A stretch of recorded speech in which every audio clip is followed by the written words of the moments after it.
It's a great pleasure and a great privilege to be here this evening. A little overwhelming, if I might say so, and I'm overwhelmed.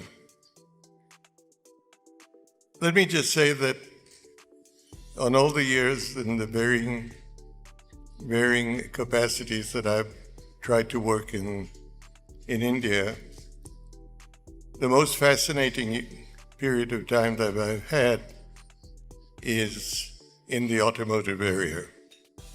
The automobile business is truly an emotive and a tremendously rewarding business.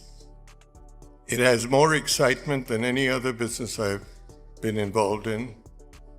And the greatest pleasure I've had is trying to do something that everybody says could not be done. I'll just share perhaps a moment in time which I will always cherish. I decided that India could produce its own car. Everybody, my friends overseas in the automobile business, said that this couldn't be done. We had to go through a collaboration to get know-how, get technology. But we undertook to produce this car. It was called the Indica, and we produced it in India, totally of Indian content. As we got close to putting it in the market, my friends in India somewhat distanced themselves from me, otherwise known as distancing yourself from failure. And when the car came out, I suddenly felt that I didn't have a friend in the world and that all the warnings that people had given me were probably going to come true. Oh, I think there are many moments that most CEOs or chairmen feel that they're alone.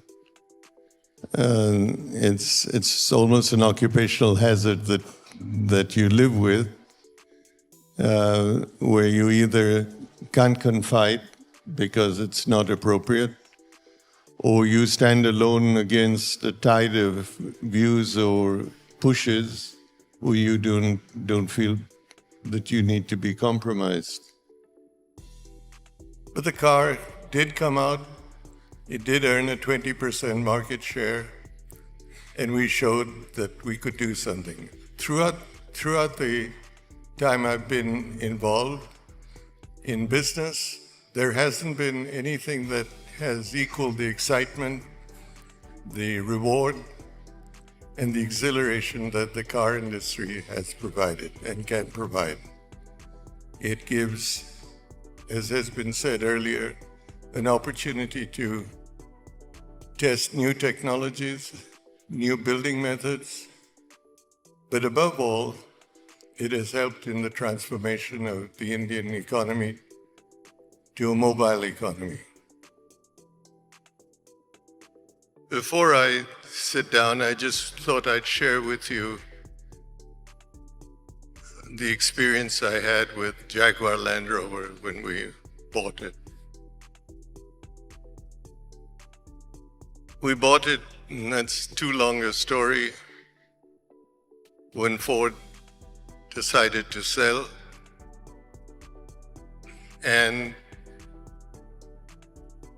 my friends sort of distanced themselves from me by saying, "What are you going to do with this?"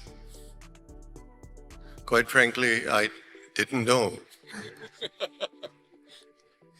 And that refrain changed from "what are you going to do with this" to "how stupid could you be to buy this?"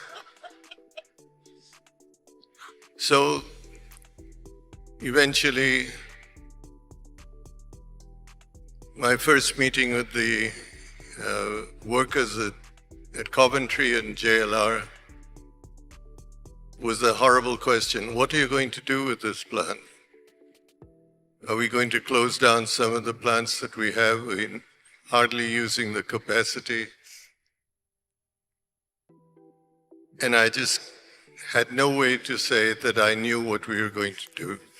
So finally, I stood up and said, why don't we do this? Why don't we, shoulder to shoulder, recreate the image that these two brands had and reignite the power of those two brands? I'm pleased to say that I did nothing more.